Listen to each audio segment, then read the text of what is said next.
And it was out in the jungle, a little plowed out strip supporting the Special Forces camp.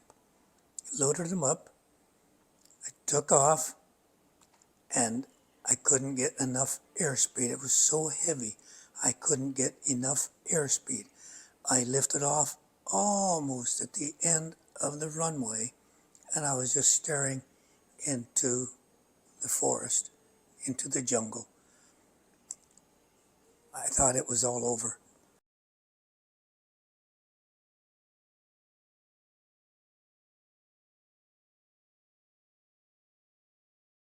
You were stationed at Otis Air Force Base in Massachusetts right after pilot training. Yes. Where you were patrolling the East Coast as an early Warning system. right, in case there was any incursion, any threats coming from the Soviets. Right. And what kind of plane were you flying there? It was then called the EC-121. Oh. And it supposedly was a safe aircraft. It had a large, it was four engines. It was a radial type engine, a right radial engine it was called. Supposed to be very, very safe. We had 7 tons of electrical gear on it. Wow. We had very, very poor maintenance. While I was there before I left, lost 2 aircraft, 2 EC-121s with 17 crew on board. Whoa. Because of the poor maintenance. And we knew it, and we would call out the maintenance officers and tell them, the flight commander for the day, the aircraft commander, usually they were captains, they were older than we were all lieutenants. They would try to tell the major maintenance officer that there were problems, major problems. You fly the aircraft, I'll take care of the maintenance. Minor things at first. Cowling covers that would flip off.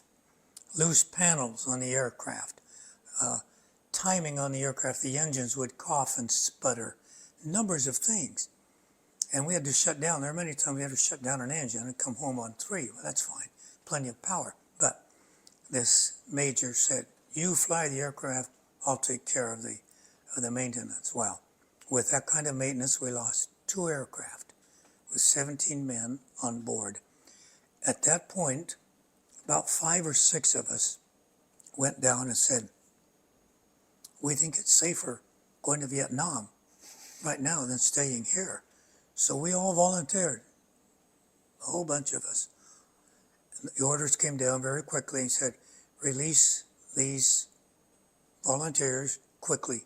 Give them time to have some leave at home. Expedite their processing. And it was called Operation Lucky Tiger. Mm. So en route, after we were finished with our checkout, we went to Hayward, California, and they had a National Guard unit there.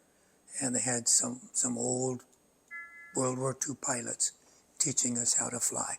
And they were teaching us all kinds of tactics, going over the mountains, fly into the sun, fly the mountaintop, fly the ridge, giving us all kinds of training that they'd used in World War II and in Korea. Wow. So we finished that training, then he said, okay, you're gonna go to jungle survival and escape and evasion. Even though I'd already done worldwide survival after pilot training. I was at Stead Air Force Base in Nevada. We went through that. That was a 3-week, pretty intensive course. That's supposed to be worldwide survival. Okay, so we went through all of that, and it was very effective. But then getting ready to go to SEA, they said, okay, now you're going to go through special counterinsurgency preparation. So we went to sort of a jungle type of training environment, escape and evasion, and we would crawl through the jungles. They weren't supposed to find us, of course. We were supposed to escape and evade. Went through that. That was in Florida? And that was in Florida, at Hurlburt Field, Florida. Mm-hmm. And then they sent us over. And that base happened to have some... Sorry, how long was that training? About 3 weeks. Oh, okay. About 3 weeks, yeah.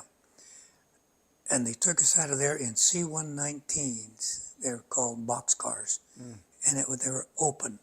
We flew at low level from Hurlburt all the way to California. In the summer, this was now probably May, because they gave us a month off, May or June, going across from Florida, across Texas, and across all that lower part. In the summer, with turbulence, in a hot aircraft, open bays, and we had to go en masse as a unit. We weren't going individually. The air crews, the mechanics, all the support to support this new stand-up operation of Lucky Tiger. So we flew in that, and it was a very, very... How many people were in this? Oh, in an aircraft, that little small one, I don't recall how many we had in there, maybe 20 at a time. It was a small little plane. It was an old World War II, the C-119, called the Flying Boxcar. Like net seats kind of thing, or Yeah. not even No, that? no, no. In net, web seating. Yeah, the web seating, yeah. Yeah, web seating. Okay. With all our gear for a year stacked down the center, and about 8 or 10 on each side of the aircraft. I think we had about 3 or 4, because we had to go there, arrive with the air crews, with our mechanics, and all our support. So we got to California, and they put us on a C-130. And we broke down in the C-130, flying across. We broke down in Hawaii. Said, no, we don't get off the ramp. Air crews, everybody off. Took them maybe 8 or 10 hours to fix the aircraft. We'd go again. We got as far as Midway, broke down again. And again, they wouldn't let us go into queues, into the BOQs. We couldn't go into crew rest because we weren't flying. And they wouldn't let us go because they didn't want to break up the squadron integrity that we had. So we got off again. This time now we went to Wake. We went Hawaii, Midway, Wake. Broke down again.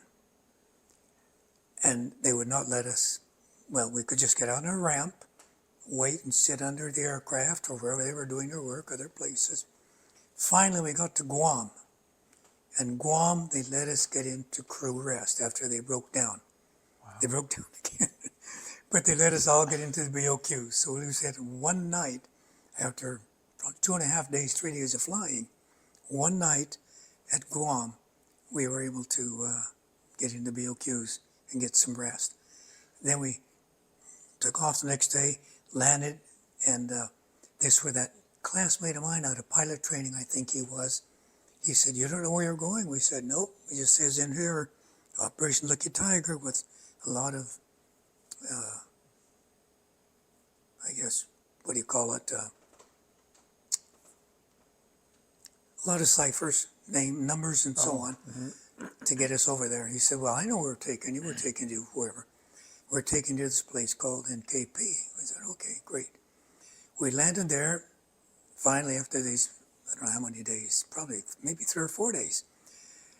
I said, I got off the aircraft. I said, I will stay here for a year, no matter what, before I go back on that C-130, on the C-130. So literally, yeah. And then shortly the plane started arriving. They brought them over, all disassembled, the wings off, into great big C-124s at the time. We didn't have them in the 141s. They couldn't land. It was too small a runway. A 124 could land, but a C-141 could not land.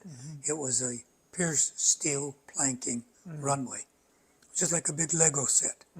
They were all hooked together, interconnected and locked. Now planking, and that was a runway. Stretched it out, maybe 5,000 feet, about that length. They would need something like 8,000 to 10,000 feet, a large aircraft. But the old Shaky could land. It was called Shaky, C-124. Now, did you? And then they started arriving, and they arrived just like a newly refurbished automobile. New fresh paint jobs, new seats, new panel, new navigation gear, as updated as it could be. The U6s, you mean? The U6s, and then the U10s, just like new cars. The U10s come in like new cars. They were brand new planes. Wow. Oh, they were nice. And then we started, that was it. Then we started, after we got organized somewhat, that's when we started the missions. But just to digress for a moment, that original commander O&P farmer. For some reason, he took a liking to me because he knew I was from the academy. So he said, I want you to design an operations building for me. I didn't know anything about designing an operations building. He said, you can do it because you're from the academy, you're an engineer. I literally drew out, I had taken drafting. That's the only experience I had, was drafting. So I drafted out, I drew a big building. I would make little inserts for this room, for that room, for the storage, for the ops room, all of this. I drew it out. He gave it to the Thais, and they built it. They built this operations building that he asked me to drop. Okay, I did that. And then he called me in later, another time, said, I want you to write me a history of what's going on here. And I really didn't know. What was I to know? I was 3 or 4 months in country, and I had no idea. I want you to write a history. And he called me into the office, and he pulled out his drawer. He said, see all these? He had a lot of essays and papers. I've had everybody write these. I've had everyone write these for me, and I'm going to put together a whole book and have the whole history of the war when you all are providing for me. So I wrote up a history for him. I don't recall where I even got the information, but I wrote up some history and gave it to him. And he called me back and he said, no, this is too encyclopedic. I want more like day to day, tell a story. So I went back and tried to modify it again. He took it, but it was really funny when he took a big liking to me. Went on one mission down to Utapao, and the ops officer was a lieutenant colonel, and the ops officer let me go.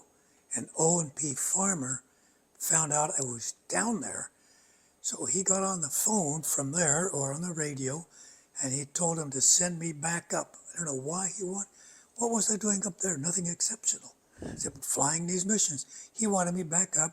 He didn't want me back because they were dedicating Utapao. It was now a new base for our tankers to operate from.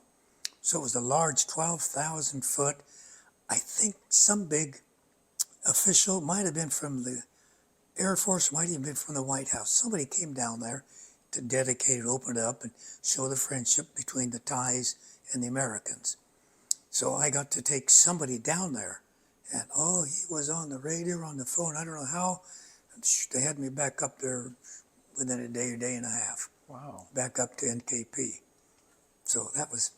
Okay, so I want to go back to the maintenance officers a little bit because I'm interested in your relationship with maintenance officers. And, well, not just the maintenance officers, but the maintainers. Did you make efforts to, what was that like? I mean, because these guys are maintaining the aircraft. I'm curious, because you were kind of as a unit, you said going over, the maintainers, the pilots, everybody was together.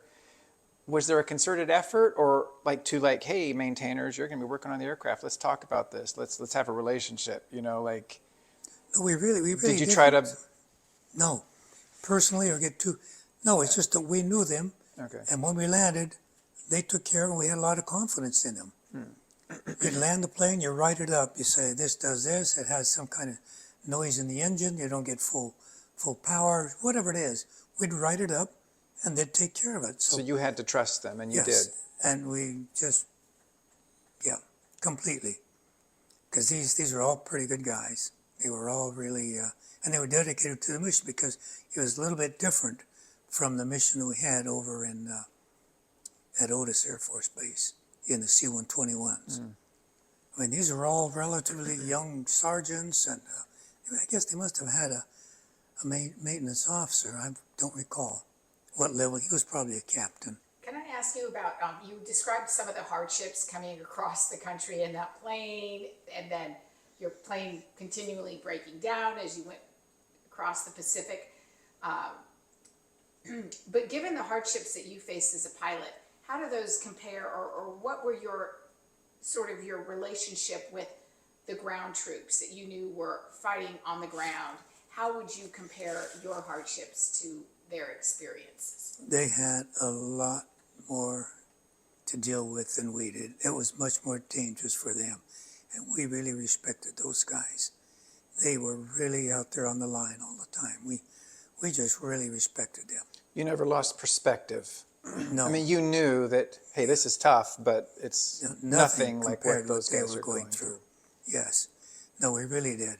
And then while I was there, about halfway through my tour, an order came down from somewhere. See, these things I don't remember because we were lieutenants. We didn't know. Orders came down and said, we need 2 qualified jumpers in our squadron to go out and do our missions. And of course, there was no jump school there. So we had to get prepared. We had to do a very, very comprehensive and a difficult physical fitness test, running, push-ups, all kinds of strength and endurance tests. And I and another guy got selected, and a captain who was with us, one of the only senior guys in our, he was trying to go. He couldn't pass the test. He smoked a lot and he drank. He was one of these that really went to the club, and he smoked and he drank, and he didn't pass. And he was upset and said, I had special treatment. I got, no, I passed the test. He didn't pass the test. So anyway, we went to Okinawa, and the 1st Special Forces Group was a group that was operating out of country. I'm not sure if they were in Thailand or in Vietnam, but they were in Okinawa running this jump school, 1st Special Forces Group. And it is mentioned in the books about the war in Laos, 1st Special Forces Group. They had a cadre there on Okinawa. So we went through that testing there, and I met a nice captain. He was coming back. I think he had already been, no, he hadn't been in country yet. He and I took the school, went to the school, and we maxed it. Here were 2 Air Force guys, really in great shape, with all these other Army guys doing the same stuff every day, running, ropes, strength, parachute landing, everything. And on one occasion, well, many occasions, we'd have to finish the day with a rope climb. You know how tall those are, maybe, 10, 15, 20, can't remember how high they were. And we had to sit. You started sitting. Yes, and start. Legs straight out. Boom, boom, boom, boom. He and I went up that. He and I looked like just like some trained monkeys. We went straight up this thing, back down again. And then the Army guys, they were struggling. We beat them all as far as timing. They all made it, but we beat it in timing. Then their sergeant major said, you guys, you're sorry bunch of losers. These Air Force guys sit on their tails all day long, and they beat you. They beat you. And we did. We beat them in the rope climb. Now, did you say this was before you got in country? That was while I was there. An order came down from somebody telling us they wanted for our unit. Okay. They wanted some qualified jumpers. So in that year, you're at NKP. Yes, I went NKP. I went to Okinawa for about 3 weeks. Oh my. So to me, I said, that's great. I said, I'll go to this school. That's an R&R to get away from NKP. Yeah. So we did that. And Sam Dykleman was his name. And he was just a fine guy. Just very nice looking, and just a real great guy. He was supposed to go active duty after graduating from college in ROTC. Well, then he just took off. He didn't go where he was supposed to go directly into where it was for his training. He didn't go. He said, I got on these ships. I got on sailing boats. He said, I did the Pacific for about 3 or 4 months until they finally caught up with him. His dad was well placed in the Air Force, and he saved him. That would have been AWOL and all kinds of punishment, but he saved him. So that's when he came in and he started going through everything. He then later went to UBON in country, NKP. The base was UBON. And he flew an aircraft called the C-130 Blind Bat. Oh. And they'd fly at night, and they'd drop flares all up and down these areas that we would fly. he would drop flares, these, I forget what the candle power was, 30,000 watts, I guess, I forget how they're measured, of illumination, drop them all over. And it's called blind bat. They'd fly at a, probably not too high, maybe 10,000 feet, maybe lower, called blind bat, and he got killed flying the blind bat. They said Shot down. yeah, he got shot down. Because when he dropped these out, anybody on the ground could see right then Yeah. where they're coming from. But he was a great guy. Wow. And I think that's where he gave me that book to start looking, to read that book. He said, do you know anything about Teddy Roosevelt? Not much. Oh, this book? And he gave me that book, or at least told me to find it. He said, look at this, you'll really like this. And I think that was where I started it. That's amazing. Yeah. What about that other friend of yours? I believe it was Fred. Was it when well, he was one of your friends over there, and you said, oh, you asked another buddy, well, where's so and so? Oh yeah, what happened with this one? Frank Ralston and Willie Parma they were both in our squadron at the academy. They were great buds. We were all really close because you spent the 4 years together. But those two, they called themselves Romulus and Remus. Everything. They were together for everything. They went to pilot training together, went to advanced aircraft F4 together, got their assignments together over to Vietnam, right there at Ubon or Udorn. I think they were at Ubon. And I had just gotten in country, maybe July or August. And I landed and I went into the officers club, and there was Willie Parma. And again, we didn't have much communication from base to base unless you happened to see somebody at one base and they would tell you what was going on. So I landed, went to talk to Willie. I met him at the club, and I said, Willie, where's Frank? And he said, he's gone, Jack. I said, gone? Is he going to be back here? Is he on leave? He said, he's dead. He got shot down. And I said, what happened? There was a flight of, I think, 4. And they saw just an explosion and a ball, and he was gone. They never recovered anything. Just his aircraft, Frank Ralston, you mean? yes. His was the one that went down. Frank Ralston. And that was the first I'd heard about it. And we were close because we used to stay at his house in Denver. Frank was from Denver. Sometimes if we would come back and we didn't have a place to stay, we'd stay with his parents. Or we had parties at his house all the time. They would invite us up to their house, and we thought it was so nice to have his parents that let a bunch of us cadets come in, spend the day, maybe spend the night, and have a party with them if we had off-duty privileges. And it just was devastating. It killed him. Literally, the dad died within a year. He was their only son. Within a year he died, and shortly thereafter she died. And the irony of it is, Frank didn't have to go. He was a sole surviving son, one son. He did not have to go. But because the way they turned us out at the time, everybody thought it was, our duty and our job. Well, he wanted to go, and so He wanted to go. he couldn't be. And it was devastating. So Wow. that's when I found out about Frank, because as I said, we had no communication at all between bases. We couldn't pick up the phone and talk to anybody. There was just no real Do you communication. know anything about how many missions he was able to fly? And No. Anything at all? No. So, can I ask one last question? Because we probably have enough on here. What do you think was the contribution that you and your Air Force Academy classmates made in that war? Overall, Yeah. it's hard to say we had anything specifically we could say really was a major hardcore contribution, but those who did, many were very, very heroic. The ones flying up north, most of our class, the ones before us, just one before us, but mainly 3 or 4 after our class, we took the brunt of the Vietnam War, and we lost a lot over there in those 4 classes. from 63 to about 67 or 68, because by that time it was winding down.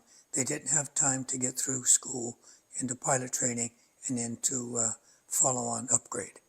So I think we contributed a lot. We really did, because just in numbers, we all went because we wanted to. Of our class, 499 graduated, 249 were in combat in one way or another. Half the class served over there. How do you have any guess how that compares to other classes from the academy? We took the brunt, 64 took the brunt, 65 did. And I had two of the squadron mates in our squadron at the academy who were a class below me, became POWs. And they were on television on a special show hosted by Tom Hanks. I come back, return with honor. And then McNish was one of them, and I can't recall the other one, and another good friend who was a boxer. I was a boxing coach at the academy for our squadron. And Frank Midnight was his name. And we used to call him Medianoche. He made captain, and he was Medianoche. He got shot down, he got killed. McNish and one other were POWs for at least 5 years, the two of them. So yeah, we took a lot of it those first 4 or 5 years after, from 63 to about 67, maybe 68. So when you heard about classmates of yours getting shot down, or like Frank, that made it real, right? I mean, at some point you say, I want to go to war, I want to fight the commies, but then you start hearing about people getting shot down, or exploding in midair, or getting captured, POWs. Did that change anything at all about your perception about being there and like your motivation level? Anything at all? Not really. I mean, we just knew we were still going to go, and every day you said you're going to do your job, and the guys going up north, every day in that briefing, they knew probably a quarter of them would not come back. But they knew it, and the next day they got up, they went again. It didn't stop, and it didn't slow. Well, you think about it, but you don't dwell upon it. I mean, you recognize it, but you don't dwell.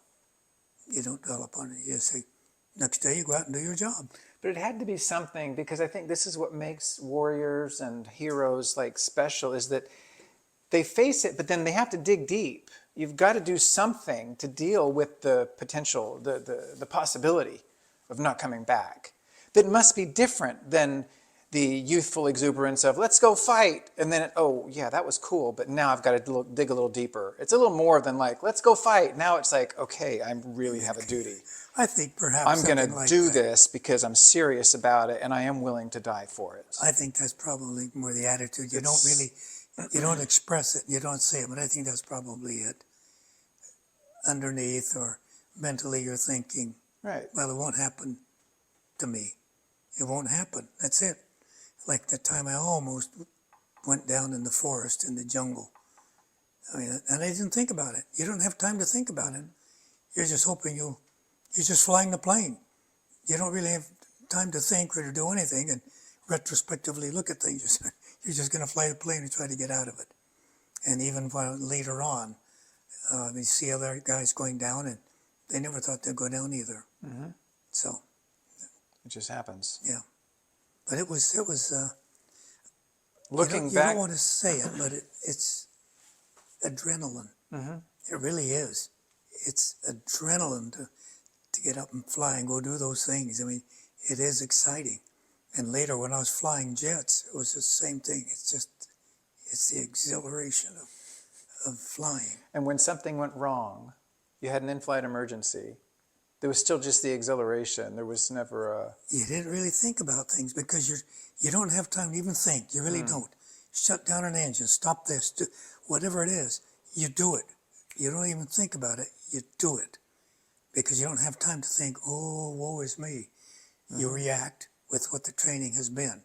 That's why Mom was always giving me emergency procedures. Memorize, would be running, should be asking me for emergency procedures. And over there I didn't have that, so when I was running, I would think of all the emergency procedures alone. Interesting. Yeah, and you just think about it. Well, because we've heard stories, and I know I've heard stories of pilots who ended up dying because they didn't focus on emergency procedures well enough. That's it. And they That's ended up exactly. panicking in the moment and not acting quickly enough, not ejecting soon enough, Yes, exactly. or not just not following the checklists. Yep. So, but I've had a lot of other experiences after Southeast Asia that were even a little more terrifying than when I faced over there, flying the jets in high altitude. Yeah, different, but still facing other types of emergencies. And I heard you say, whenever I've asked you about that war, um, if you could just tell me in your own words, something to the effect that every one of your classmates, you all wanted to be there. You're like, this is our war. Like, you were worried that you'd miss out on it more than anything else. Like, describe what your attitude was in 1963. That the war was really just ramping up, as you said. What was your attitude? All of us in our class, we were seniors at that time, and a few of our instructors were getting special assignments to Southeast Asia. It was just starting. Some were going into Laos, I guess, at that time. Some were going into Vietnam. They were pilots. And we said, these lucky guys, they're getting over there right now. It might be over before we graduate, before we get a chance to get over there. It might be over. Those guys are good. Those lucky guys that got to go. And several of those got killed. But still, you don't think about that. You don't think about it. One of them was, I forget what class he was teaching, but he went over in something similar to mine. I think he was flying the AC-47 or PSYOPs, and he got shot down and killed. But we didn't find out about that until a bit later. Okay, so actually that's another question I've had. How much did you know in that year you were there about really what was happening, even in Vietnam? Like, what was happening? How Very much little. did you know? Very little. Very little. While you're there, of course, there's no television, there's no communication. Right, and they We- didn't we try had to no- spread news to okay. We didn't have a nightly news show saying what was going on. We had no idea, as I was telling Catherine, we had no idea What about mail? what we were doing. Did you get mail We got it Could you send maybe it? once a week. We got mail. from the U.S.? Yeah. But we had no telephone contact. I think we had, I forget how often, it was infrequent. We got to go to the Mars station, and they would connect us for maybe 15, 20 minutes. That's the only communication we had. So for a year, Mom mostly knew nothing about what was going on. And I'd send home tapes, but there'd be 2 weeks in turnaround. The time I'd send a tape, and she would get it and answer, it'd be about 2 weeks. I wonder if Mom was ever nervous. Did she ever wonder? I don't think she said, no, she wasn't really worried. She said she thought I'd always come back. So she just, Because she was seeing the news, yes. Yeah, surely, and it was being graphically presented to the American people, I think, right? I don't think she really, Or it didn't affect her. it didn't. It really didn't. I don't know why, that's right. I don't know if she was watching it that much or that. Because she didn't know where you were. Just that I was at NKP. Oh, she knew that. Yes. How could she I know think- that? That seems like a classified thing to reveal. Well, later on, as we were riding back, and now we were there at this point. Yeah, because NKP was in Thailand, so that was legit. Like, Okay. that was open to the world. You could say, I'm at NKP. What he couldn't talk about was his. No, but what I mean is just generally speaking, military assignments, especially in a war zone, are not communicated, Oh, right? Because it's just general ComSec. Like even when I went to Qatar, we weren't supposed to it was nothing, but I wasn't, you're not supposed to communicate movements of who's where and I'm here. And Yeah. No, I guess, I don't think it was really a big concern at that point. What we were doing was the issue.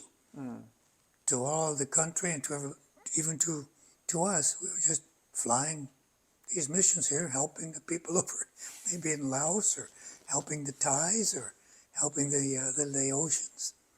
Because it went on for many years with the Army inside in country. All those from 60-something, 62 maybe to '68, they shut down operations completely.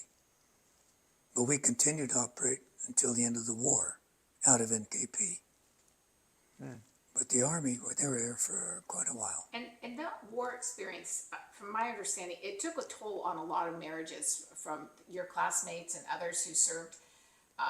Did you see that? And how did you manage to keep your marriage intact? I mean, did you see a lot of marriages break up? Among our classmates, there were two or three that they came back and they got divorced. We wondered why, because at that point we were coming back to maybe be an instructor at the academy. At that point, there were several that had been over there, and they broke up. You don't know why. And one, after he broke, he was Culberson, my squadron at the academy. He was flying, I can't recall what it was, but he came back, got a divorce, his wife committed suicide. That was one case. Another one, he was from California. We went to visit him one time there. He got divorced because his wife was there. He was still in country when we were at the academy. We had returned. He was still in country, and they were getting a divorce. When he came back, she said, I just didn't want... It was hard on the wives. Yes, yeah. She didn't want that anymore, so they were getting a divorce. So there were several that we knew of. Some because they were widows, and of course the others, the marriages that survived, many broke up. Especially among the POWs. Sort of like a blimp hanger. We'd go in and ask for anything. Oh yeah, a sergeant would go in, he'd look and dig around and say, okay, is this good, Lieutenant? Yeah, this is good. And we went in to get our new arms, small arms. We carried brand new, again, everything brand new. A brand new 38 revolver. Wow. A nice little side pack. We wore those on all the flights. Just walked in and said, yeah, here you go. They assigned us. Then, of course, we had our names. We had an identity for them. And every time we flew, we had to, when we came back, we had to turn them in because it became somewhat of an armory also. But so for the first about 3 or 4 months, we were in these scout camp types of facilities. We had common latrines, and Catherine was surprised. You had common latrines? We had a big, long shower room. Everybody went into these big, long shower rooms. The bathrooms the same way. It was just a big, long, like a barracks, all out of wood there, and the Thai workers were busy building our new facilities. And then when Heine Adderholt came in, as I said, everything became a little more organized. Everything became a little more directed. Before, under this O&P farmer, they'd say, well, yeah, why don't we take these down to whoever requested them? I mean, it wasn't really an assigned mission, just, well, you go ahead and take this and go down there and do what you can. I mean, very, very loose operation. And Heine Adderholt came in and said, all right, we're going to organize this. We'd have our names on the board, on the grease board. Missions would come in for the day. We have one going to wherever. And that was just the beginning. And Adderholt came in, and all of a sudden things started changing. Even more building, more construction. They built us permanent facilities for the air crews because we were supposed to be day and night flying, and you couldn't fly it through these open barracks. Nobody got much sleep. Hold on, I think the biggest threat every day was knowing that we had an identifiable destination. We didn't know where we were going from day to day. It was kind of a puzzle. We didn't really know unless we found the coordinate threats. Weather. Every day you'd have a clear day, and all of a sudden it'd build up and cloud up, and would be totally socked in. The other one is the unknown of who are these people we're picking up.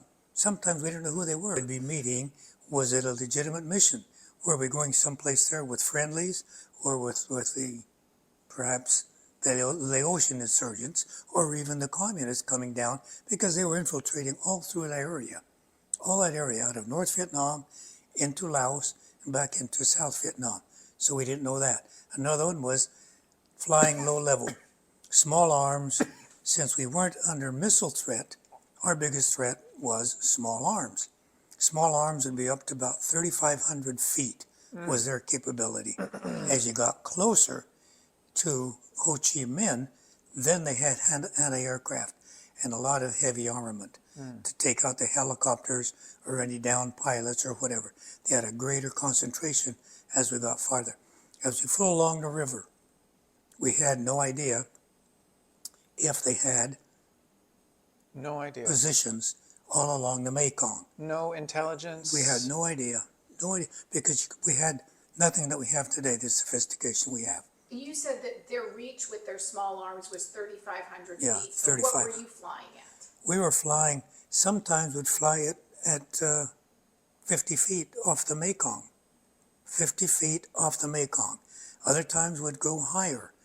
But sometimes to find what you're looking for, you had to be down a lot lower. We had to define a river, define a little A trail. lot lower than 50 feet? No, I mean lower than the 3,500. Oh, okay. Yeah, lower than the 3,500. Okay. So sometimes we'd go in pairs, sometimes solo. And it was just it's a matter of, I think the biggest threat, I think for us was really small arms below 3,500, weather and the uncertainty who we were taking and where we were taking them. Did you ever feel nervous? Well, you really don't. You just, it's go out the and mission. fly. You go out and do it. One time, Never any hesitation. no, you didn't think about it. You just did it. Nothing. One time I went to a camp and I was supposed to take out about 6, either Laotians or Thais or Vietnamese, the ones who were working with them. And I got to the camp and it was a special forces camp that we didn't even know about either, because we didn't have any troops on the ground in Thailand either. But they had they let us operate out of the airfield, but no real troops on the ground. So I got to this camp, Hunky, and they were special forces that I was supposed to take out. I mean, little Laotians or Thais or whoever. Turned out to be a special forces camp, and instead of 5 little Laotians or Thais, turned out to be these special forces guys with all their gear, big guys, the special forces American guys, and I could only take about, I think 5. I was supposed to take 6 or 7 Thais. I think that was about the number. So I took maybe 3 or 4 because of the weight distribution. And it was out in the jungle, a little plowed out strip supporting the special forces camp. Loaded them up. I took off and I couldn't get enough airspeed. It was so heavy. I couldn't get enough airspeed. I lifted off almost at the end of the runway, and I was just staring into the forest, into the jungle. I thought it was all over.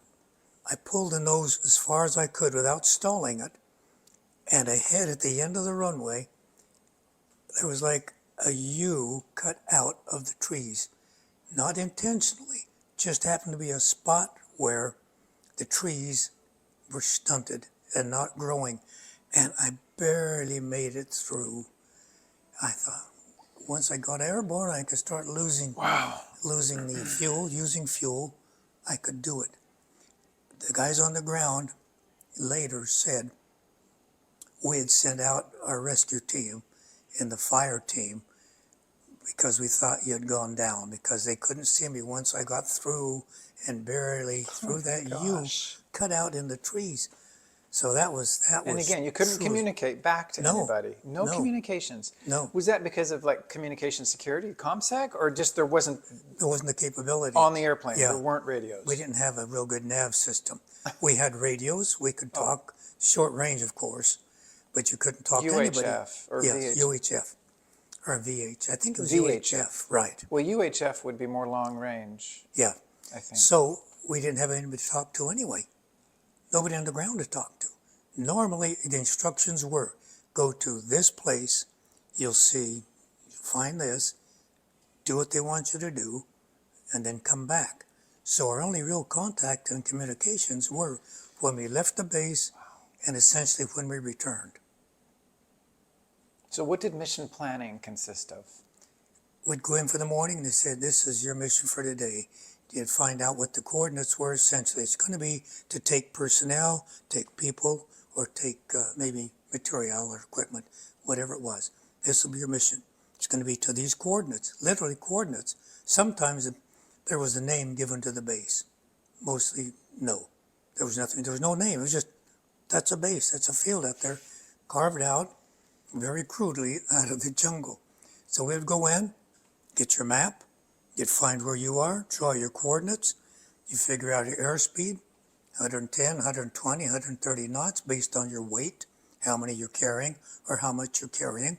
You figured out, you said really quickly with these little hand computers, that'll be about an 18-minute flight, and then you would mark it. 18 minutes should put me, so that's called dead reckoning. And would fly, would find the points on the ground on the map, and then we'd keep searching. Sometimes I'd fly around, find it. That's where I'm supposed to be. And then somebody, as I said, somebody would appear out of the jungle. They'd come out, start waving their arms. And if we see it looked like a runway, then that's where they'd stand out toward the end of the runway and tell us this was it. Did you ever fly multi-ships, like multi-aircraft, go to one? Just the more biggest than- we more had than one? was two ship Just normally. two, okay. That was the biggest we'd take out. I mean, as far as numbers. But many times they were solo flights. So we'd have only the one person. Sometimes I had a technician on board. Sometimes I had another pilot. But it seems to me most of the time we were solo. So just very, very different type of war at the time. We had no idea what was. We really didn't. We thought we were just doing something good for the natives or doing something for whoever, to help them. And it wasn't you to ask. No, that's right, we what you were didn't. doing. It was just We had go no and do idea. We had no idea. it. Did any of the guys go down? Did anyone get shot down flying your types of We missions? had the T-28s, the A-26s, they lost quite a few. Ours, we lost only one. And I don't know what caused it, why he went down. But we don't know why. You But were flying the U-10s, U-6s and and U-10s. the U stands for utility? Yes, yes. And these So- STOL, stole, short takeoff and landing? Yes. We could land in 50 knots. That's almost a stall speed. And it had very huge leading edge slats, very large wings, became almost like a parachute wing. Wow. It was so large we could just come down almost floating down Wow. and land and stop within about 50 yards Goodness. and take off again in about 100 yards. These were single engine prop planes. Yes, yeah. So it was just, and as I said, we didn't know. Most of us were just little second lieutenants, a couple of captains. Who were flying these missions? Yes, yeah. We had a few majors. I think only one was flying with us. The rest of us were lieutenants and captains. Now, how many were in your squadron or your whatever? I don't remember specifically, and Catherine asked me, and I know we had some pictures, and I couldn't remember or identify. Those of us flying the U-10s, U-6s, probably 12 to 15 dedicated to the U-6s, U-10s. And then, of course, many more dedicated to the AT-28s and the A-6s. And for the whole year you were there, it was the same aircraft. Yes, So you said U6, U10. Does that mean we started. We started in the they're U-6s. separate aircraft though? U6 Yes, is two different Okay, aircraft, okay. totally. But we started in the U-6s until they shipped over the U-10s. And the U-6s had been renovated, upgraded, they have them Beavers. They're actually bush planes, used a lot in Canada and Alaska. So they retrofitted them a lot, trying to beef them up a bit, at least gave us a lot better navigation gear than we had originally, but very limited as far as the actual tracking, like the VOR and the TACAN. which was tactical air navigation. We didn't have it in the aircraft. I think they did have some on the base. They might have had TACAN. I think later on they got TACAN, but that was for the higher flying and those who had the gear in the aircraft. We didn't have it. So that was pretty much flying, pretty much directional flying. Pick out a heading, fly that heading. And we had no navigation gear in the aircraft other than an ADF, automatic, Automatic direction direction finder. finder, right. But we didn't have TACAN, we didn't have VOR. So everything was done by, in our case, what's called dead reckoning. You knew it on the map, you'd find the coordinates on the map. You'd find it, you'd mark it. And dead reckoning means you fly time and distance. You fly 120 knots for 20 minutes, 30 minutes. Watch for this river, watch for this fence line, and Wow. then you'll find a field and somebody will be there. We had no idea. Wow. Somebody will be there. So we would approach, and there were occasions when literally we had to make a low pass over what looked like a cow pasture or a very, very, very primitive clearing for our aircraft, because we could land at 49 knots. But many times we would come in very, very low, kind of getting their attention. They would come out, somebody would come out. They would come out and shoo away the water buffalo or let us know, signaling that this is where we're supposed to land. Literally, we had no idea. There was no tower, there was no communication, anything other than somebody will be there. Wow. And we'd land and taxi back in, or whoever it was we could try to get to drop off. We'd drop them off and we'd be on our way again. So we had no idea. We just left them there. Sometimes they were Thais, sometimes Laotians, sometimes U.S. Special Forces. And then sometimes a semi-official looking hospital team. Wow.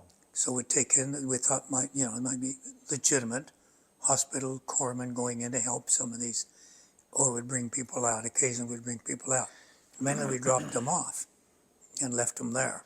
So what I want to know is after the war, so like subsequent to all that, have you ever found out any backstory about what was really happening, what you were supporting? Yes. Like Catherine was talking about, like Yes. you learned? Well, we didn't know immediately, really. No, but We did not know for years and years. We just thought we were still doing. Then we started hearing about the secret war. We said, well, I was there. I know that little village. I know that town. I know approximately what they're talking about. Because the Army was in there pretty much very effectively and quite heavily under CIA direction from probably 1962 until, well, about 67, 68. wow. So they were running all the show from Vientiane, Laos, and from Udon, Thailand. We didn't know that. And even later, as we came back, we didn't think anything of it. We really didn't. We just thought we were doing our job, taking people in, bringing people out. We had no idea what was going on. And we did find out later, of course, with a lot of research, that the air commandos were under Heine Adderholt at his behest, and he was the advocate for counterinsurgency aircraft and the term counterinsurgency, insurgency warfare. It was just, So what did you, like, you said you wanted to go fight the commies, you wanted to be involved. Did this satisfy that? Were you like, yes? Or were you kind of thinking ever, like, gosh, I'd really like to be doing this or that? Were you ever? I always thought I should have gone back. I wanted to do more. And I wasn't really satisfied because I didn't really think what we had done was much at all. I wanted to see more direct results of what we were doing. And I volunteered again, and they wouldn't let me out to go because when we came back, they said, we'll send you to graduate school. So they sent me to graduate school, and then I volunteered to go back. And they wouldn't let me. They said, no, you're on a directed duty assignment because you went to graduate school. Now you owe us 3 or 4 years. Wow, So they would not let me go back. that's tragic. Yeah. Any final words that you want to say while the camera's still running? That was just as for Mike just said, our classmates, we wrote the history of our class for our 50th reunion. And that was the closing chapter. We went, we did the job, because that was our war.